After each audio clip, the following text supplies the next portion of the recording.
I think the city centre, of course, has to become a place that's accessible, that's navigable. It has to be a place that's going to provide incentives to people to do things they didn't know they were going to do. So experience, surprise, look and feel, scale, enjoyment, that's going to be the key thing for city centres in the future. What I really like here is there seems to be a really good convergence of people with different views, ideas, completing different roles across the city, and I think together, if we actually approach this in a really open way, I think we can come up with something interesting that will make a difference. I think what's interesting at the moment is that we are seeing a change in the way that people shop. So the internet is looking at convenience shopping, but people still want an experiential shopping trip. The city centre is about the experience, and how can we use what only city centres can do? So it is leisure, it's the heritage, it's the architecture, and it's really creating that ambience to mix in with modern day technologies to create that experience for the customer.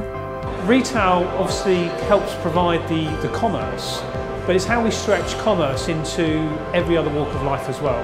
So how do we bring in service organisations, local government, travel, and really help commerce bring all those organisations in? Because it's about developing the city centre and making more of the high street. I think technology, or investing in technology in cities, is absolutely key in the future. So I think some of the European cities are slightly ahead of UK cities. So I think it's a real opportunity that needs a city in the UK to step forward and play that role. I think Glasgow is well placed. You could have a very special city here that very much is leading the way in Europe. Well, I think the most important thing is connectivity. Without that super highway of connectivity, no matter what any of us are doing in any of our fields, there is no gateway to build on top. It's all well and good talking about technology in the abstract, but when it's going to make jobs, when it's going to make living in the city more sustainable, more enjoyable, that's when people will start noticing. And I'm not interested in a 2020 vision. I want to see things that are changing now. I have every confidence that city centres will be able to utilise the digital technologies rather than compete with them.